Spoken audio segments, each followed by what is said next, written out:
after all you did all that.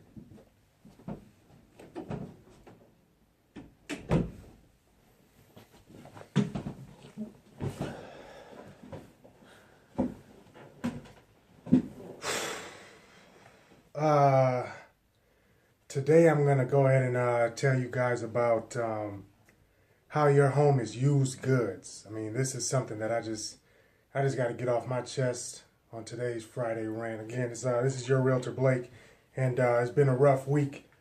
A lot of stuff happened with a few of my deals, but I'm just going to talk about something that's been bothering me, getting to me for the past couple years now. You know what I mean? So your home is used goods. Listen, if you've been living in your house, if your house was built in the 80s, 90s, even before then, here in Minneapolis, we've got homes that was built in the 30s, all this other stuff.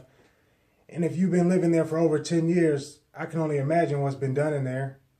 Your house is a used product.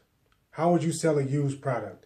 Let's think about cars, for example. I want to tell you how it's two of the rules of selling can help you sell your house for more money and with a whole lot less stress. Here's the deal. People buy off of emotions, but then they rationalize that purchase off of logic. Why do you think car dealerships put the cars out there all pretty, shined up, black magic on the tires, new car smell, and all this stuff, take you out for the test drive so that you fall in love with it. Then when they get back, you're sitting in the office, and all of a sudden your logic starts kicking in. Then they start telling you about all the safety features, the airbags, the seat belts, anti-lock brakes, you name it. Here's the thing. You guys keep on going out here, throwing up fresh paint on a 30-year-old house, cleaning the carpets, sweeping the floors, cleaning the bathrooms the best you've ever cleaned them since you've been living there, and then you want to put it out there for sale for top price. Here's the deal. That's like putting lipstick on a pig. I'm just going to let you know. Here's how you can make this even better.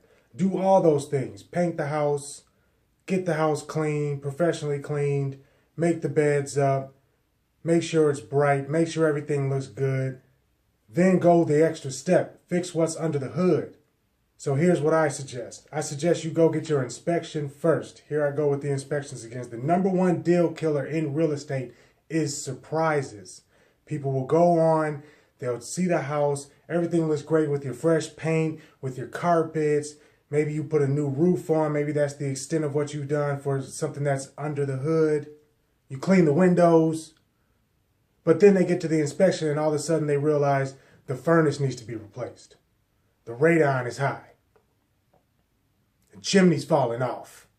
All this other stuff that's happening. And what do you think they're going to do then? The emotions are gone. Now they want to make sure they can actually live in the house. So here's what you do. Get your inspection first. That's going to let you know what's wrong with your house or potentially wrong with your house. We're all human here. We know that we haven't maintained the home the best that we can. That's just human nature.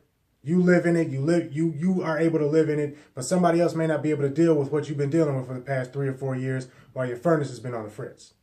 All right?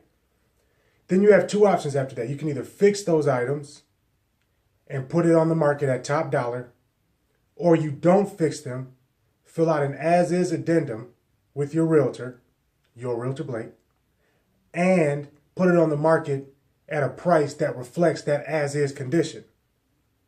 That way, if anybody comes through in the negotiations asking you to get something fixed, you pull out the inspection report and tell them it's already been looked at. We price it accordingly.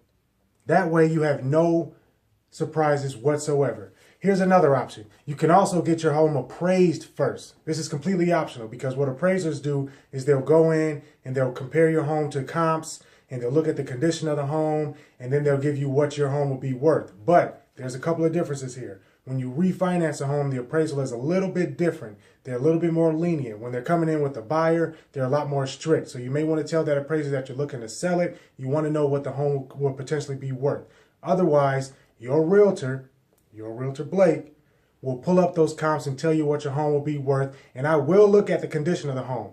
Now, I'm not an inspector, but I'll tell you that if your home is not tip-top shape, I'm not going to tell you to put it on the market for tip-top price. All right? So, like I said, number one deal ruiner in real estate deals, surprises. Your house is used goods. If you lived in your home for any amount of time, it doesn't matter. The home is used.